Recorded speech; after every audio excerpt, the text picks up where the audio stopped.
De volta com o direto do plenário, já com imagens do retorno dos ministros para a segunda parte da sessão plenária da tarde desta quarta-feira, com a expectativa da continuação do voto vista do ministro Dias Toffoli no julgamento das 4 ações diretas de inconstitucionalidade, tratando do chamado pacote anticrime, particularmente a questão do juiz das garantias. Vamos acompanhar ao vivo o direto do plenário. Reaberta a sessão. Em continuidade ao julgamento das ações diretas de inconstitucionalidade 6298, 6299, 6300 e 6305. Devolvo a palavra ao eminente ministro Dias Toffoli para a continuidade de seu voto. Pois não, senhora presidente, só vou abrir aqui o arquivo.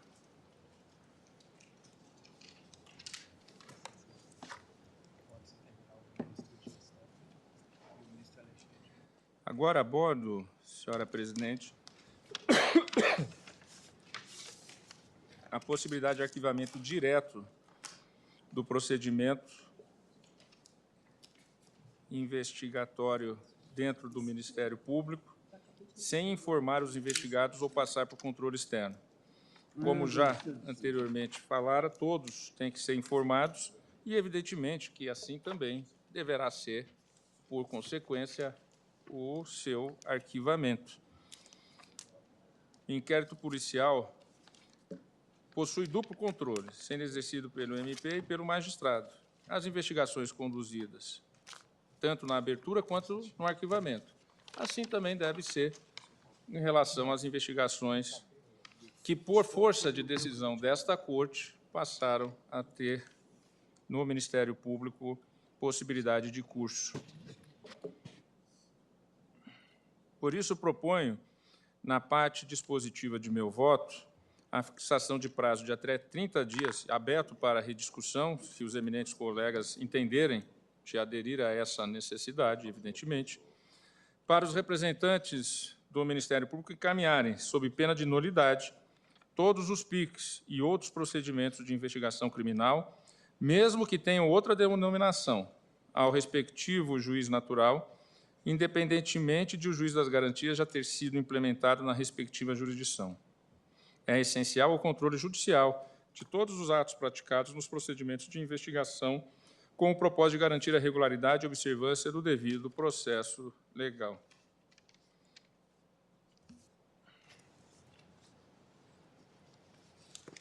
Senhora presidente, e conforme destacado pelo nosso querido ministro Celso de Mello, abro aspas, o Ministério Público, sem prejuízo da fiscalização intra-orgânica e daquela desempenhada pelo Conselho Nacional do Ministério Público, está permanentemente sujeito ao controle jurisdicional dos atos que pratique no âmbito das investigações penais que promova ex propria autoritate.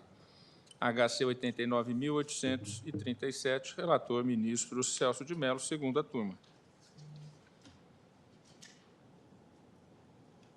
Eu vou aqui saltando um pouco do meu voto, senhora presidente.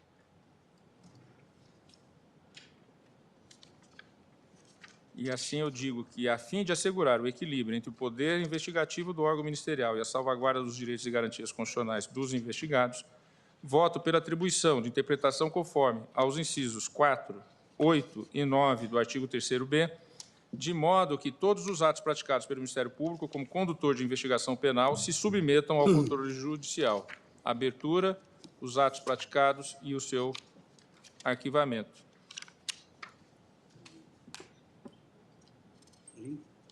Fixando-se, então, 30 dias contados a publicação da ata de julgamento da decisão, caso venha a esse ponto ser formada a maioria, evidentemente, para que os representantes do Ministério Público encaminhem sob pena de nulidade todos os PIC e outros procedimentos para o respectivo juiz, conforme já referido. E vou ao item 3.4, então, senhora presidente. Da interpretação conforme a Constituição Federal, ao inciso 6 do artigo 3º-B, incluído pela lei. Teor do dispositivo.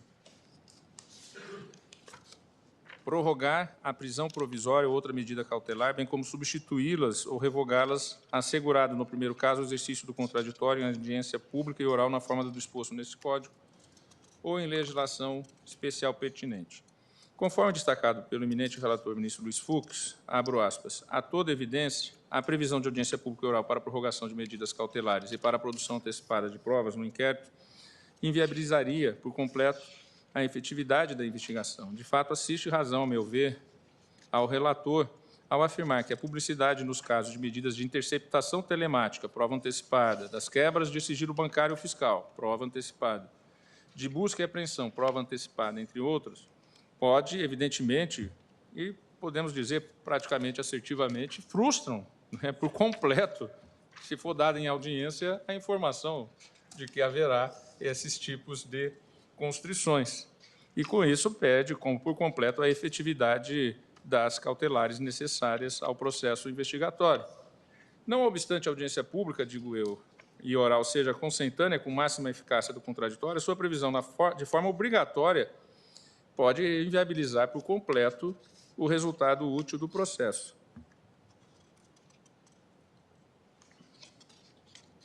A necessidade de decidir sobre a prorrogação da prisão em audiência pública e oral também traz transtornos, inclusive de ordem organizacional, por questões burocráticas, o que, a pretexto de conferir máxima efetividade ao contraditório prévio, pode alongar o procedimento e violar a duração razoável do processo.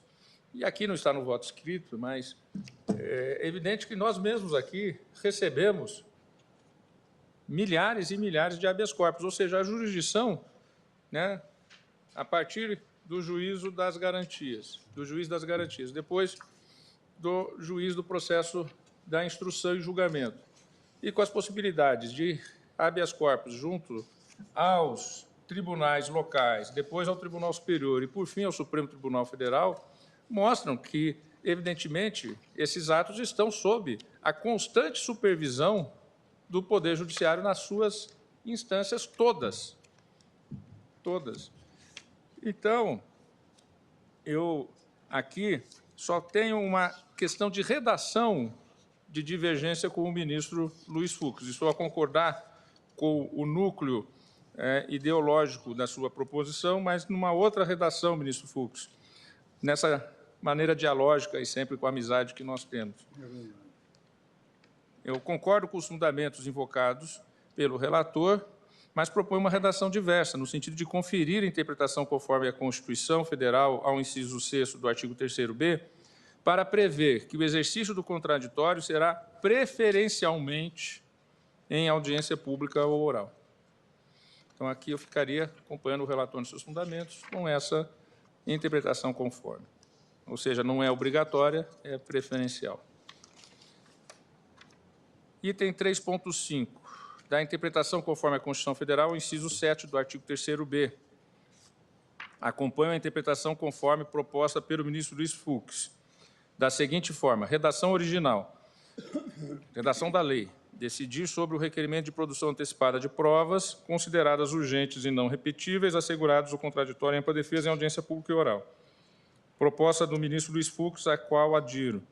Decidir sobre o requerimento de produção antecipada de provas consideradas urgentes e não repetíveis, assegurado o contraditório e ampla defesa em audiência pública e oral, podendo o juiz deixar de realizar a audiência quando houver risco para o processo ou diferi-la em caso de necessidade. Então, acompanhe Sua Excelência, não me alongo na fundamentação. 3.6. Da inconstitucionalidade do inciso 14 do artigo 3º-B dos artigos 3º-C, caput, segunda parte, parágrafos 1º, 2º, 3º e 4º e caput do artigo 3º-D, incluídos pela lei. Eis o teor dos dispositivos. 3º-B. O juiz das garantias é responsável pelo controle da legalidade da investigação criminal e pela salvaguarda dos direitos individuais, cuja franquia tenha sido reservada à autorização prévia do Poder Judiciário, competindo-lhe especialmente. 14. Decidir sobre o recebimento da denúncia ou queixa nos termos do artigo 399. Artigo 3º-C. A competência do juiz das garantias abrange todas as infrações penais, exceto as de menor potencial ofensivo, e cessa com o recebimento da denúncia ou queixa na forma do 399 deste Código. Parágrafo 1º. Recebida a denúncia ou queixa, as questões pendentes serão decididas pelo juiz da instrução e julgamento. Parágrafo 2º. As decisões proferidas pelo juiz das garantias não vinculam o juiz da instrução e julgamento, que após o recebimento da denúncia ou queixa deverá reexaminar a necessidade das medidas cautelares em curso no prazo máximo de 10 dias. Parágrafo 3º. Os autos que compõem as matérias de competência do juiz das garantias ficarão acautelados na secretaria desse juízo à disposição do Ministério Público e da Defesa, e não serão apensados aos autos do processo enviados ao juiz da instrução e julgamento, ressalvados os documentos relativos às provas irrepetíveis, medidas de obtenção de provas ou de antecipação de provas que deverão ser remetidas para apensamento em apartado. E artigo 3º-D, o juiz que, na fase de investigação, praticar qualquer ato incluído nas competências dos artigos 4º e 5º deste Código ficará impedido de funcionar no processo. Digo eu, então, o microsistema do juiz das garantias inserido na legislação promove uma objetiva diferenciação entre a fase pré-processual investigativa e a fase processual propriamente dita, de instrução e julgamento. A linha divisória entre as duas fases está situada no recebimento da denúncia ou da queixa, que, pela lei, seria o último ato praticado pelo juiz das garantias. Artigo 3º-C, caput. Após essa etapa, as questões pendentes passam a ser resolvidas pelo juiz da instrução e do julgamento. 3º-C, parágrafo 1º. As decisões praticadas pelo primeiro magistrado não vinculam o segundo, que deverá reexaminar a necessidade das medidas cautelares em curso no prazo máximo de 10 dias, artigo 3º-C, parágrafo 2º. Aliás, isso nem precisaria ser dito, na verdade, porque, evidentemente, que não há essa vinculação, e, como eu já disse, a jurisdição ampla está aberta aí para a defesa. Por sua vez, os autos do inquérito, embora disponíveis à acusação e à defesa, pela novel legislação, não são apensados ao processo enviado ao juiz do julgamento, salvo os documentos referentes às provas irrepetíveis, medidas de obtenção de provas ou de antecipação de provas, artigo 3º-C, parágrafo 3º. Segundo a exposição de motivos do PL 156/2009, que previu originariamente o juiz das garantias, o intuito da norma é preservar ao máximo o distanciamento do juiz do julgamento, abro aspas, ao menos em relação à formação dos elementos que venham a configurar a pretensão de qualquer das partes, na medida em que o juiz que se manifesta sobre indícios de autoria e materialidade, sem o fazer para julgar o mérito, propriamente dito, sentença, se distancia do sistema acusatório. Presume-se que, por ser uma fase produzida com o único propósito de formar a convicção das partes, o juiz que eventualmente dela fizer parte não será imparcial o suficiente para julgar o mérito. Para Marcos Paulo Dutra Santos, a cisão é a pedra fundamental à obtenção de um julgamento imparcial, mas não é o prédio, tendo em vista que a imparcialidade não é uma construção formal nem laboratorial, conquistada a partir da separação do munus de acusar, separando o munus de acusar do de julgar. E aí faço uma citação desse autor, que omito a leitura. O juiz das garantias, digo eu, foi previsto como instrumento fortalecedor do sistema acusatório, mas principalmente apto a tutelar com eficiência as liberdades individuais, não se resumindo, portanto, à figura de um mero gestor da tramitação de inquéritos policiais. Nessa função, desempenha um papel fundamental, sendo responsável pelo exercício das funções jurisdicionais relacionadas à proteção imediata e direta das inviolabilidades pessoais, tais como a preservação da intimidade, privacidade e honra. Conforme esclarece André Maia Machado, a designação de um magistrado para atuar especificamente na fase pré-processual busca atender a dois objetivos: aprimorar a atuação jurisdicional criminal e minimizar a eventual contaminação subjetiva do juiz competente pelo julgamento do mérito do processo, evitando-se a influência do contato direto com os elementos informativos colhidos durante a investigação. Gustavo Badaró destaca que a imparcialidade objetiva, assim denominada aquela que deriva não da relação do juiz com as partes, mas de sua prévia relação com o objeto do processo, restará melhor assegurada se houver uma absoluta separação entre as figuras do juiz que irá proferir decisões na fase da investigação e o juiz que irá julgar a causa. Em todos os casos aqui estou citando as fontes e omito a leitura. Dessa forma, a implementação do juiz das garantias busca garantir maior imparcialidade, proteção de direitos fundamentais e aprimoramento do sistema judicial como um todo. Reconhece, portanto, que o juiz das garantias é instituto representativo do verdadeiro modelo adversarial e essencial à constitucionalização do processo penal moderno, centrado na proteção jurisdicional, comprometida com os direitos e garantias do acusado e no fortalecimento constante da imparcialidade do julgador. Todavia, para os entusiastas desse modelo, não basta o juiz do julgamento não ter participado dos elementos produzidos durante a investigação. O magistrado competente para proferir a sentença não poderá também ter contato com as provas produzidas na fase de investigação. Essa foi a opção legislativa, ao prever que o juiz das garantias decidirá sobre a instauração da fase processual, artigo 3º-B, 14. Embora coerente com o microsistema do juiz das garantias, com a filosofia que está por trás e pela Teleologia do Instituto, evitar que o julgador demérito se contamine com as provas do inquérito não se pode presumir, a meu ver, que o simples contato com os elementos que ensejaram a denúncia seja apto a vulnerar a imparcialidade do julgador. Não se desconhece, por outro lado, os notáveis avanços das ciências comportamentais, da psicologia social na seara jurídica, em especial o trabalho do jurista alemão Bernd Schunemann, sobre a aplicação da teoria da dissonância cognitiva na dinâmica judicial. E aqui eu abordo essa teoria e outros teóricos desse segmento que, em síntese, para não fazer a leitura, é do conhecimento de todos os colegas, em síntese diz que o contato com a prova na sua produção pode contaminar a liberdade de julgamento. Em síntese, é isso que diz essa teoria da dissonância cognitiva. Eu cito aqui vários representantes, alguns dos vários representantes dessa teoria. Mas, omito a leitura e aqui eu digo, todavia, como bem destacado pelo ministro Luiz Fux, a existência de estudos que indicam que seres humanos desenvolvem vieses em seus processos decisórios não justifica, por si só, a presunção generalizada de que todos os juízes criminais têm tendências comportamentais que favoreçam a acusação. Gustavo Henrique de Andrade Cordeiro sustenta a viabilidade técnica da aplicação da teoria da dissonância cognitiva, tendo em vista ser insuficiente para afastar isoladamente a presunção de imparcialidade de idoneidade do julgador, assegurada pelas garantias constitucionais inerentes à magistratura e ao sistema processual. Cito a fonte. No modelo proposto, a presunção de contaminação tem caráter absoluto e é utilizada como causa única a justificar a redução da função jurisdicional do juiz do julgamento, que se encontra impedido de proferir a decisão de abertura do processo, recebimento da denúncia, sob pena de ser taxado de tendencioso e mero chancelador da acusação. Embora promissor na estrutura do processo penal constitucional, a criação do juiz das garantias não é a única forma de assegurar a imparcialidade do julgador. Assim como não há certeza de que o juiz de julgamento decidirá com imparcialidade apenas por não conhecer o caso em momento anterior. Se assim o fosse, todas as condenações deveriam ser anuladas por presunção absoluta de parcialidade dos magistrados que conduziriam o inquérito e, posteriormente, proferiram a sentença. O sistema, então, vigente ainda que temos. O modelo acusatório adotado em nosso ordenamento processual penal caracteriza-se pela publicidade, pelo contraditório, pela igualdade entre as partes e pela neutralidade do juiz, que não se confunde com o processo inquisitivo adotado a iuris. Ainda que superada a visão do juiz administrador coordenador na presidência do inquérito, o magistrado que atua na fase investigativa se torna responsável pelo exercício das funções jurisdicionais. Quais? As relacionadas à proteção imediata dos direitos fundamentais, agindo com imparcialidade na montagem do acervo probatório e as providências acautelatórias e sempre por provocação.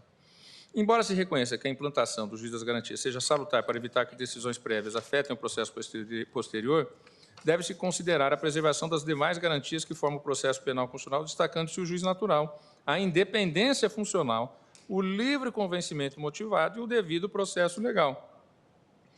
O direito ao juiz natural, por exemplo, já é considerado um instrumento eficaz de proteção à imparcialidade do julgador e o devido processo legal. Portanto, no meu entender, revela-se desproporcional limitar o alcance da competência do juiz natural para o julgamento, sacrificando sua independência em busca de uma suposta imparcialidade resultante da originalidade cognitiva. Como destacado pelo eminente ministro Alexandre de Moraes no julgamento da ação direta 6581, abro aspas, é preciso estabelecer não só uma legislação eficiente, mas também uma interpretação eficiente dessa mesma legislação, de modo que se garanta a preservação da ordem e da segurança pública como objetivos constitucionais que não colidem com a defesa dos direitos fundamentais. Fecho aspas. Nesse contexto, volto a citar o juiz Marcos Zilli, que destaca o ponto central da questão envolve a edificação de um modelo processual capaz de minimizar aqueles riscos, proporcionando condições mais isonômicas para as partes na orientação do convencimento judicial. Fecho a citação de Zilli. A essência da existência do juiz das garantias, portanto, é reduzir a influência do juiz que participou da fase investigativa na fase cognitiva ou processual, a fim de não a contaminar com vieses cognitivos, de forma consciente ou inconsciente. Todavia, a busca pela originalidade cognitiva do magistrado, como medida de efetividade da imparcialidade, não pode tomar feições de absolutividade, a ponto de considerar contaminado o magistrado que simplesmente teve acesso às provas do inquérito. Ademais, tornar o juiz das garantias competente para receber a denúncia sob o pretexto de proteger o juiz do julgamento de eventual influência das peças inquisitoriais gera, na verdade, para mim, para o meu olhar, mesmo levando em conta e também levando em conta, né, reforçado pela teoria da cognição, né, é aquele que colheu a prova que vai dizer se a denúncia procede ou não, a fim de recebê-la ou não. Então, aqui, a meu ver, há uma incongruência insanável, além de violar a independência funcional, que assegura ao magistrado liberdade para valorar a prova, segundo o livre convencimento motivado em busca da verdade material. A primeira incoerência é a extensão da competência do juiz das garantias para receber a denúncia ou queixa e ainda resolver sobre as preliminares levantadas pela defesa e a absolvição sumária.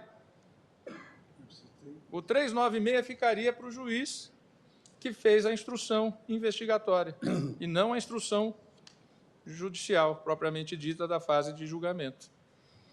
Portanto, e aqui também uma pequena divergência com o ministro Luiz Fux, mas penso que pela reação de Sua Excelência, talvez, né, adira essa a posição, mas respeitando a posição já exarada, claro, ao prever o recebimento da denúncia à lei pelo juiz das garantias nos termos do 399, em que se já passou pelo 396 da sumária, o voto do ministro Fux joga para o juiz das garantias a 396.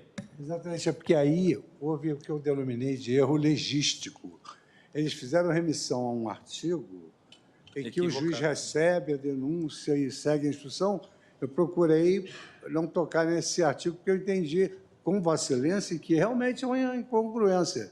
Se o juiz tem um viés cognitivo, então vamos afastar esse viés e ele não recebe a denúncia. Aí eu vou um pouco mais além de Vossa Excelência, porque eu afasto, inclusive, do 396 e transfiro o recebimento do juiz do processo ao juiz que vai fazer o processo, uma vez recebida a queixa ou a denúncia. Eu não quero antecipar, mas já estou de acordo com esse aspecto. Compreendida a questão, eu vou, então, resumi-la mais ainda do que já está resumido aqui. A segunda incoerência é a previsão de que o juiz do julgamento poderá rever as decisões tomadas pelo juiz das garantias. Se o intuito é criar a figura do juiz das garantias para preservar o magistrado sentenciante, não há sentido dispor que esse mesmo magistrado, né, obrigatoriamente reveja as decisões do juiz da investigação. Porque se ele for ter que rever todas as decisões do juiz da investigação, ele poderá ter aquela contaminação que a lei quis preservar de todas as razões legais e de consciência e de convicção que levaram o juiz das garantias a determinar a produção de uma busca e apreensão, a produção de uma quebra de sigilo. Ou seja, se ele tem que rever todas as decisões do juiz das garantias, é completamente incoerente com a finalidade, com a teleologia da norma. Nesse sentido, destaco crítica do desembargador federal Abel Fernandes Gomes, pedindo vênia ao eminente desembargador, mas não vou fazer a leitura aqui do longo trecho, mas homenageando Sua Excelência, que eu transcrevo aqui em meu voto. E, suprimida a leitura da transcrição, eu digo: é desproporcional privar o juiz do julgamento de exercer juízo de valor nas evidências apresentadas pelas partes. Restringir o acesso aos elementos do inquérito alegando impacto na imparcialidade afeta diretamente a independência funcional do magistrado em exercer seu julgamento, conforme sua consciência jurídica, desde que concretamente motivado nos autos em busca da verdade possível. Artigo 93(9) da Constituição Federal. Então, qual é a grande incoerência aqui? Em síntese, o juiz não pode... O juiz da instrução, após receber a denúncia, o juiz das garantias ou a queixa, ele não poderia ter acesso às provas, ministro Alexandre, mas ele teria que rever todas as decisões tomadas pelo juiz das garantias. Então, eu entendo que o razoável, o constitucional, o correto, tendo até por razão do que se busca atingir com esse novo instituto, é inverter isso. É possível o juiz que vai julgar o caso ter acesso às provas colhidas anteriormente, mas ele não vai ter que, obrigatoriamente, em 10 dias, analisar todas as decisões que foram tomadas ao longo de uma investigação. Então, em síntese, eu estou a inverter isso. O recebimento do oferecimento. E o recebimento é feito pelo juiz juiz natural que julgará a causa. Com isso, eu acho que eu me fiz compreender e vou conseguindo resumir. E aqui eu entro numa longa peroração falando do DIPO, né, que eu vou omitir a leitura novamente e vou indo mais à frente. Assim, entendo que seja o caso de declarar a inconstitucionalidade dos dispositivos ora em análise, a fim de assentar que a competência do juiz das garantias se encerra com o oferecimento da denúncia e não com o recebimento, devendo o juiz da instrução ter acesso aos elementos produzidos no inquérito policial ou do procedimento investigativo criminal. E aí vai analisar se a denúncia é aceita ou rejeitada. Ou antes disso, já na fase do 396, verificar a absolvição sumária. De igual modo, em relação ao caput do artigo 3º-D, entendo que a cisão de competência funcional ocorrida com a figura do juiz das garantias e a divisão da atividade jurisdicional em duas fases, a fase pré-processual e investigativa e a fase processual propriamente dita, não tem o condão de criar impedimento automático e absoluto ao magistrado. Da mesma forma, sustentada pelo ministro relator Luiz Fux, a nova causa de impedimento para atuação do juiz não está inserida no rol do 252 do CPP. Exatamente porque não se está diante de regra de impedimento, mas sim de divisão de competência funcional. Para não me alongar, registro que acompanho integralmente o ministro Luiz Fux quanto à declaração de inconstitucionalidade do caput do artigo 3º-D, sem tecer novas razões. Por essas razões, entendo que seja o caso de declarar a inconstitucionalidade do inciso 14 do artigo 3º-B para assentar que a competência do juiz das garantias se encerra com o oferecimento da denúncia ou queixa. B. A inconstitucionalidade da expressão, abro aspas, recebimento da denúncia ou queixa na forma do artigo 399 deste Código contido na segunda parte do caput do artigo 3º-C e conferir interpretação conforme para assentar que a competência do juiz das garantias cessa com o oferecimento da denúncia. C. A inconstitucionalidade do termo recebida, contido no parágrafo 1º do artigo 3º-C e conferir interpretação conforme ao dispositivo para assentar que, oferecida a denúncia ou queixa, as questões pendentes serão decididas pelo juiz de instrução e julgamento. E D. A inconstitucionalidade dos parágrafos 3º e 4º do artigo 3º-B e do caput do artigo 3º-D. Item 3.7, da interpretação conforme a Constituição Federal ao parágrafo 1º do artigo 3º-B. Acompanho a interpretação conforme proposta pelo ministro Luiz Fux da seguinte forma. Interpretação conforme do ministro Luiz Fux, artigo 3º-B. O preso em flagrante ou por força de mandado de prisão provisória será encaminhado à presença do juiz das garantias no prazo de 24 horas, e aqui é a interpretação conforme de Sua Excelência, salvo impossibilidade fática, momento em que se realizará audiência com a presença do Ministério Público e da Defensoria Pública ou de advogado constituído. E aqui mais uma parte da interpretação conforme, cabendo excepcionalmente o emprego de videoconferência, mediante decisão da autoridade judiciária competente, desde que este meio seja apto à verificação da integridade do preso e à garantia de todos os seus direitos. Passo, então nesse ponto acompanho o relator. 3.8, da interpretação conforme ao parágrafo 2º do artigo 3º-B, transcrevo o teor do dispositivo. Parágrafo 2º. Se o investigado estiver preso, o juiz das garantias poderá, mediante representação da autoridade policial e ouvido o MP, prorrogar uma única vez a duração do inquérito por até 15 dias após o que, se ainda assim a investigação não for concluída, a prisão será imediatamente relaxada. Com base no princípio da razoabilidade e da proporcionalidade, o ministro Luiz Fux conferiu interpretação conforme a Constituição para determinar que a lei não pode impedir que o juiz examine o caso concreto, a necessidade de prorrogação da medida. Neste ponto, também acompanho o ministro Luiz Fux, mas com uma pequena mudança. Acrescento que o descumprimento do prazo previsto em lei não enseja a revogação automática da prisão, ponto que já discutimos aqui, nos mesmos moldes fixados pelo Supremo Tribunal Federal no julgamento da ação direta 6.581. E aqui no meu voto completo eu transcrevo essa ação em que o relator originário, o ministro Edson Fachin, ficou vencido e o redator para o acordo foi o ministro Alexandre de Moraes. Isso se deu no ano de 2022, recentemente.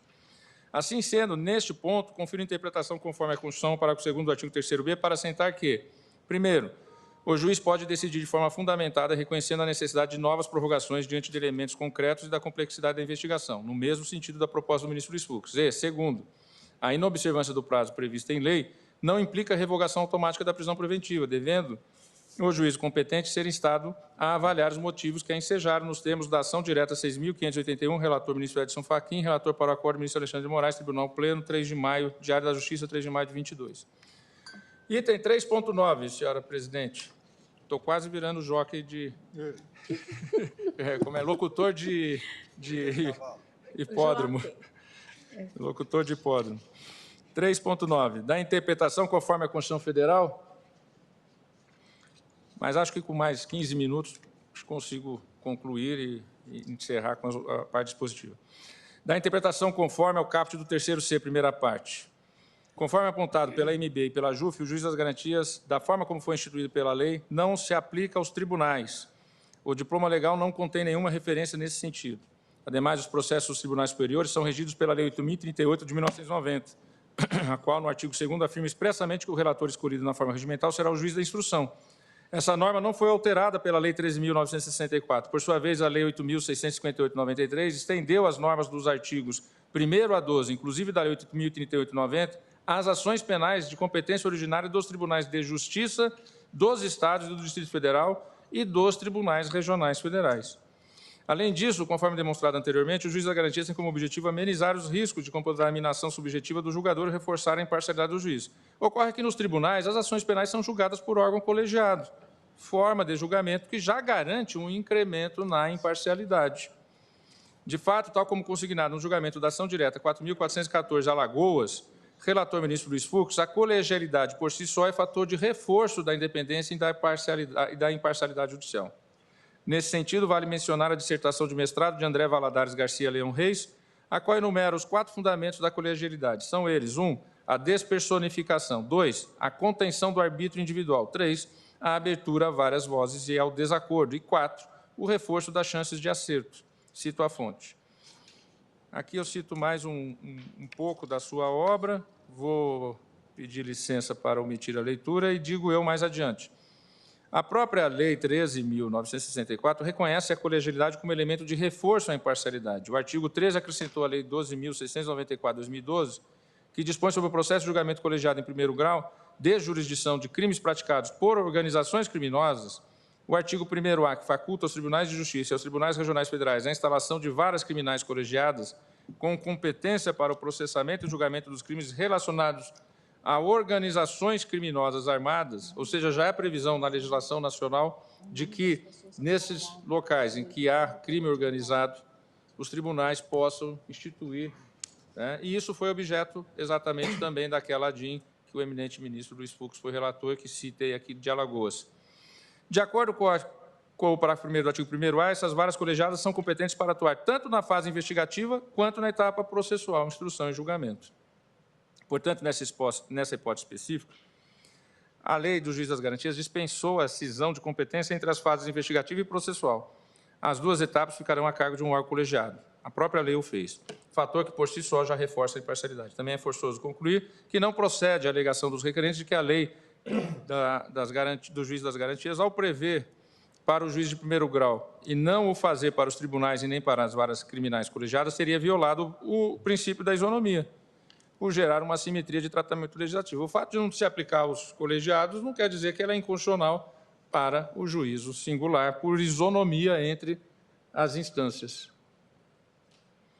Conforme demonstrado aqui, o tratamento assimétrico tem um fundamento claro, e é evidente, e até há pouco conversava com o eminente Procurador-Geral da República, doutor Augusto Aras, exatamente sobre essa questão da criminalidade organizada. E aqui já tem uma solução, que é o colegiado, que atua perante, né, essas situações. Conforme demonstrado aqui, o tratamento assimétrico tem um fundamento claro. A colegialidade funciona como suficiente salvaguarda à imparcialidade. É esse o fator de discrimen que justifica a diferença de tratamento, evidenciando a compatibilidade das normas em análise com o princípio da igualdade e com a Constituição, portanto.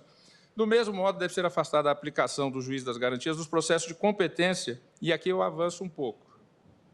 Sei que esse aqui será um tema a ser debatido, como eu disse, estou aberto a formar consenso, mas eu coloco isso porque foi algo que me levou muito à reflexão. Aqui eu também afasto, senhora presidente, o juiz das garantias dos processos de competência do Tribunal do Júri. visto que, nesses casos, o veredicto final fica a cargo de um órgão coletivo, o Conselho de Sentença. Um magistrado, ele não é o julgador do crime, seja, né, o crime realizado ou tentado contra a vida. Quem vai realmente dizer se houve ou não é um colegiado através do Conselho de Sentença. E aqui, então, eu entendo que opera-se uma lógica semelhante à dos tribunais. O julgamento é coletivo, o que já é um fator também de reforço da imparcialidade dos jurados. Revela-se necessário também, e aqui eu vou a um ponto que também imagino que será um ponto, mas, como eu disse, aberto a criar consenso, ressalvo também os processos criminais relativos aos casos de violência doméstica e familiar. A violência doméstica é um fenômeno dinâmico, triste, uma tragédia, uma epidemia, como decidimos recentemente naquele julgamento do início do segundo semestre. Caracterizado por uma linha temporal que inicia com a comunicação da agressão. Depois dessa comunicação, sucede-se no decorrer do tempo ou a minoração ou o agravamento do quadro. Uma cisão rígida entre as fases de investigação e de instrução e julgamento impediria que o juiz conhecesse a dinâmica dessas relações. E aqui, no seio desse crime que acontece no seio das famílias, no seio dos relacionamentos mais próximos e afetivos, são relacionamentos que têm uma dinâmica complexa, né? Então, pela sua natureza, eu entendo que os casos de violência doméstica e familiar exigem disciplina processual penal específica que traduz um procedimento mais dinâmico, apto a promover o pronto e efetivo amparo e proteção da vítima de violência doméstica. Também entendo que o juiz das garantias não deve ainda, e nem perguntei ao eminente presidente do Tribunal Superior Eleitoral, mas na minha experiência de que lá passei e agora retornei como juiz substituto, não deva ser aplicado aos processos criminais que correm na Justiça Eleitoral. Não se pode ignorar que a Justiça Eleitoral brasileira, em sua arquitetura ímpar, estruturada para conduzir o processo democrático, dotada de competências administrativa e jurisdicional, não dispõe de quadro próprio de magistrados, sendo composta por membros oriundos de outros ramos da Justiça, situação que poderá dificultar a aplicação do juiz das garantias. Portanto, a aplicação do juiz das garantias ao processo eleitoral é tema que merece maior reflexão. Podemos, na minha visão, até teria que ter um estudo maior sobre esse ponto. A própria Lei 13.964 exclui da sistemática do juiz das garantias algumas situações caracterizadas por possuírem rito e dinâmica específica. De fato, além de excluir os casos conduzidos pelas varas criminais colegiadas em casos de organização criminosa, a lei também ressalvou expressamente as infrações penais de menor potencial ofensivo. Artigo 3º-C.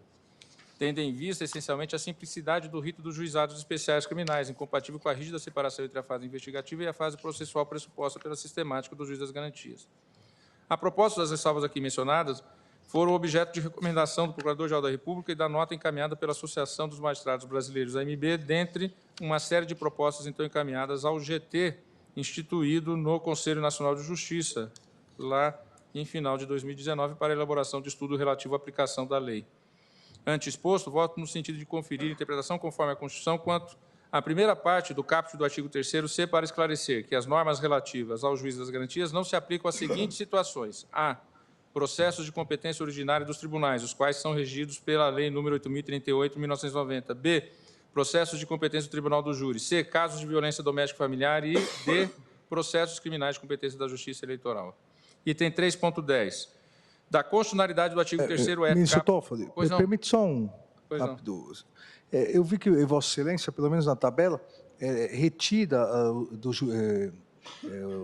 a exclusão do juiz de garantia dos juizados especiais criminais das infrações de menor potencial ofensivo? Não.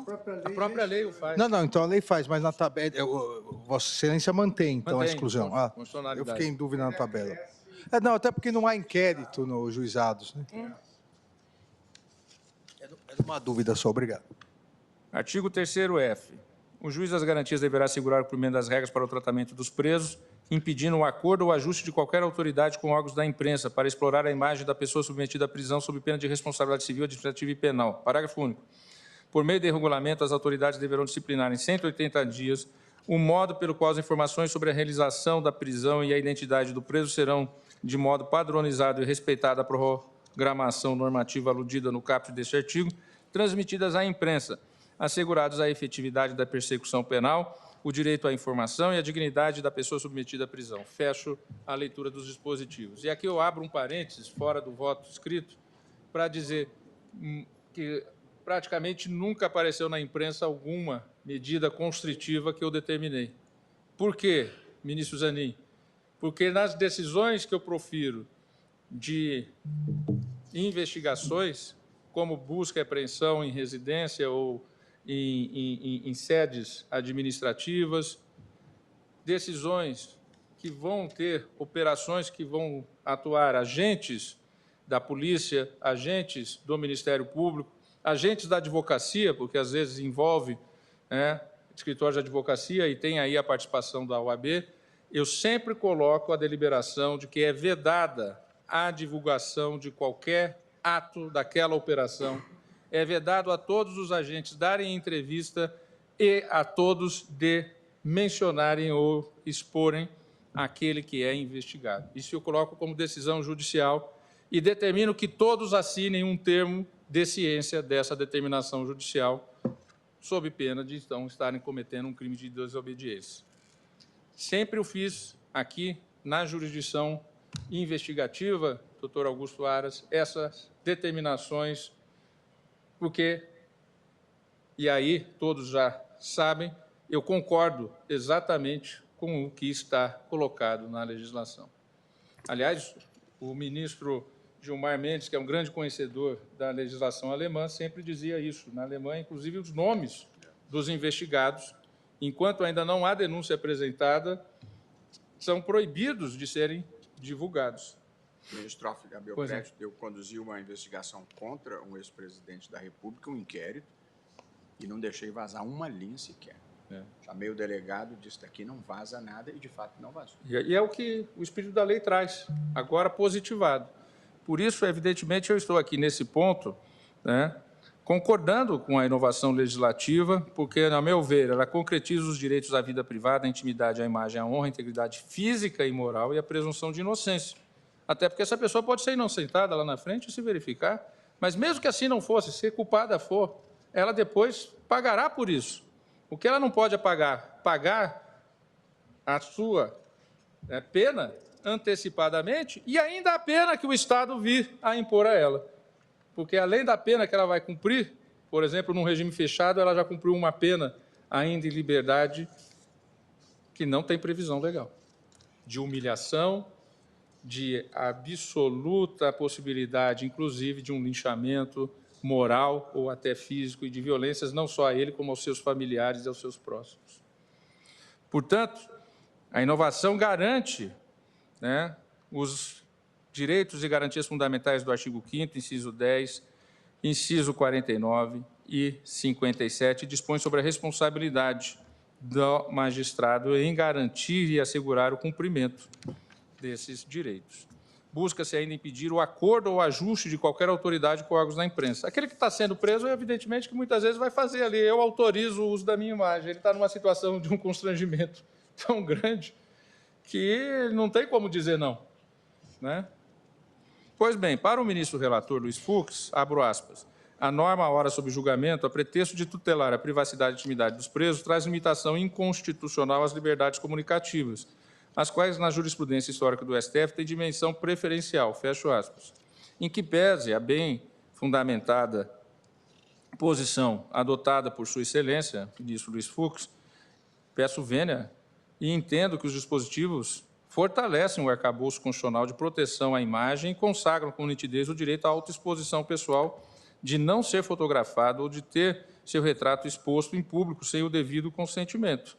Ao impor ao juiz das garantias o dever de assegurar as regras para o tratamento dos presos e, ao mesmo tempo, uniformizar por meio de regulamento O modo pelo qual as informações sobre a realização da prisão e a identidade do preso serão transmitidas à imprensa assegura-se a efetividade da persecução penal, o direito à informação e a dignidade da pessoa submetida à prisão, e a dimensão positiva do direito à imagem, a qual, abro aspas, implica prestações de proteção por parte do Estado, especialmente na esfera da organização e procedimento, o que se pode dar mediante uma proteção penal ou civil, além da proteção jurídica. Fecho aspas, estou citando Ingo Sarlet, Luiz Marinoni e Daniel Metidiero. Pois bem, embora a investigação não se dirija ao juiz, mas a formação dos elementos de convicção é decorrência natural do rol de atribuições do juiz das garantias assegurar não apenas os direitos inerentes à liberdade do investigado, mas também a incolumidade dos direitos à honra, à vida privada e à intimidade na fase investigativa, que engloba tanto os inquéritos como os procedimentos de investigação criminal, os denominados PICs ou similares. A medida vai ao encontro da jurisprudência consolidada da Corte, com a devida vênia, ao julgar as ADPFs 395 e 444. Na ocasião, destaquei que, abro aspas, a autoridade policial e seus agentes do Ministério Público Federal deverão zelar pelo sigilo das diligências e do seu resultado, vedando-se a exposição dos envolvidos, entrevistas e manifestações orais e escritas concomitantes ou posteriores ao ato. Na ADPF 395, o ministro Gilmar Mendes assentou no voto condutor do acordo, abro aspas, um triste exemplo de violação à presunção de inocência em nosso país foi a investigação sobre o reitor da Universidade Federal de Santa Catarina, Luiz Carlos Cancelier de Olivo. Apurava-se suspeita de obstrução de apuração interna de irregularidade que teria sido praticada na gestão anterior. Por representação da delegada de Polícia Federal, Érica Marena, a juíza federal Janaína Cassol Machado decretou a prisão processual do reitor e de outros 6 acusados, além de 5 conduções coercitivas. Para a execução das medidas, foram mobilizados uma centena de policiais federais. O valor das operações investigadas não ultrapassaria R$300 mil. Decretada a prisão preventiva, o caso foi noticiado como se o reitor fosse o responsável pelo desvio de R$80 milhões. Logo em seguida ao cumprimento dos mandados, outra magistrada substituiu o encarceramento por medidas cautelares diversas. O caso terminou com o suicídio do investigado. E depois ficou esclarecido que realmente não houve crime nenhum praticado. Esse é um caso extremamente importante e também denota como se tratavam os participantes desses episódios. Esta senhora, e aparece inclusive naquelas conversações da Vaza Jato, lá, com Dallagnol protegendo este herói do povo brasileiro,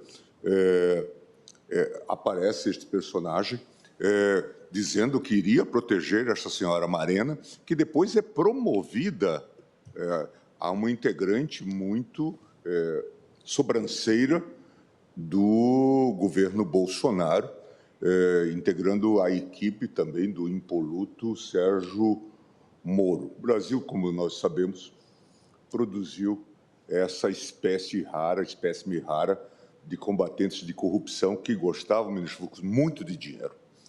Essa gente, como agora se revela nesse episódio agora da Operação Dallagnol, com o Departamento de Justiça americano, com o Procurador-Geral da Suíça, que depois foi defenestrado, o outro se torna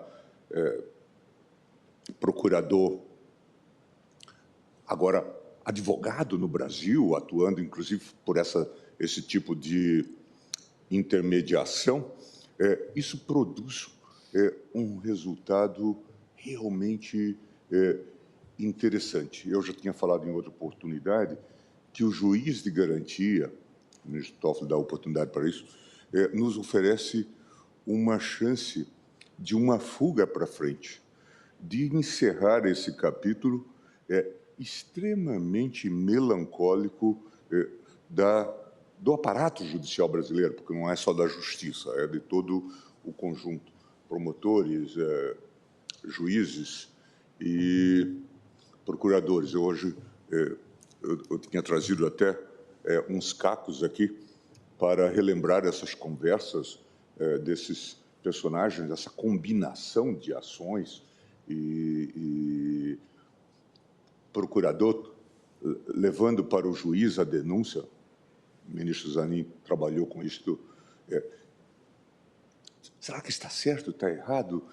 Vocês você pode avaliar bem e tal. Ou o juiz dizendo, indique também essa testemunha. Em suma, todo esse quadro precisa ser encerrado e essa é a chance que se nos oferece. Em relação ao ponto trazido pelo ministro Toffoli, já se tornou algo comum e faz parte um pouco dessa nossa até cultura midiática, essas apresentações, às vezes bombásticas, dessas operações, quando talvez bastasse um clean report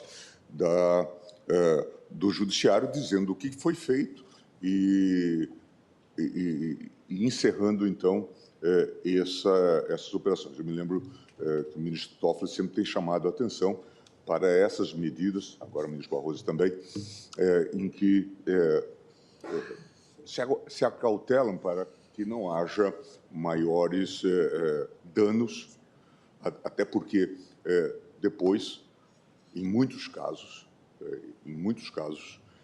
se verifica que as pessoas não têm responsabilidade criminal, mas vão carregar essa peste. De modo que, a mim me parece que o que se coloca aqui é a chance, a oportunidade de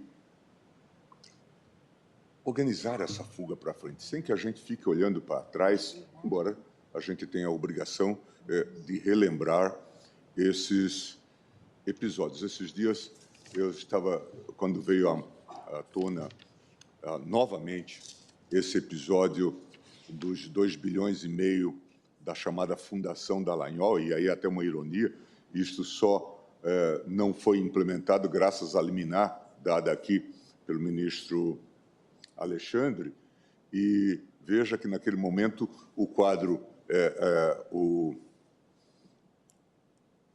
era tão grave que a Procuradora-Geral não teve como intervir nessa operação, não teve como desconstituir esta fundação que era uma heresia. Mas esse modelo já estava também sendo replicado aqui no Distrito Federal, na tal Operação Greenfield, com participação de ninguém mais, ninguém menos do que Joaquim Falcão, pela GV, e participação da Transparência Internacional, Bruno de Tal. Mais 2 bi. Eram 5 bi. Aí a gente, inclusive, veio e falou, puxa, esses combatentes de corrupção gostam muito de dinheiro. E estavam montando um sistema muito curioso. Se essa galinha tivesse voado, certamente nós tínhamos uma tragédia nesse contexto. Por isso que é preciso contextualizar. O juiz de garantia está oferecendo para nós uma chance de encerrar esse capítulo escandaloso da nossa vida judicial. Senhora Presidente, dando continuidade, mas não sem antes dizer que, pouco antes de eu vir a tomar posse no Supremo Tribunal Federal, mas já indicado e prestes a tomar posse, quem me alertou muito para esta questão foi um ex-integrante do Ministério Público Estadual, que foi procurador-geral do seu estado, um magistrado, foi um promotor e um procurador da maior qualidade e hoje ministro do Superior Tribunal de Justiça, Mauro Campbell. Ele que me alertou, Toffoli, eu nas investigações aqui no STJ, eu obrigo, determino e imponho que não se divulgue nada e não se exponha o nome do investigado. Um oriundo do Ministério Público que me alertou para esta questão, ministro Mauro Campos. Fica aqui o registro, meu agradecimento aos ensinamentos de Sua Excelência. Senhora Presidente, na DPF 44, no ponto, que também foi julgada, uma das conclusões do julgado foi, abro aspas, a vedação de tratar pessoas não condenadas como culpadas, artigo 5º, 57. Então, aqui, com todas as vezes ao eminente relator, eu entendo que a jurisprudência específica existe nesse balanço entre direitos constitucionais em favor daquele que foi objeto de constrições cautelares investigativas. Senhora presidente, daqui adiante, praticamente todos os pontos são de concordância, então eu penso que dá para ainda concluirmos agora.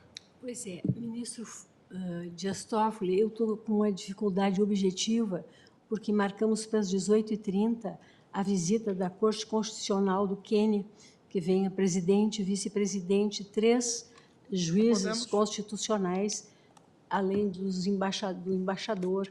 Eu estou com alguma dificuldade. Ia propor que nós terminássemos amanhã. Pois não, da minha parte não há nenhuma dificuldade. Seria possível? Sim, porque sim. está sendo também tão proveitoso. O próprio ministro Alexandre já nos também enviou uma tabela com a... Eu tenho a impressão que amanhã nós conseguimos agilizar. Fica bem para todos assim? Está ótimo. Eu agradeço.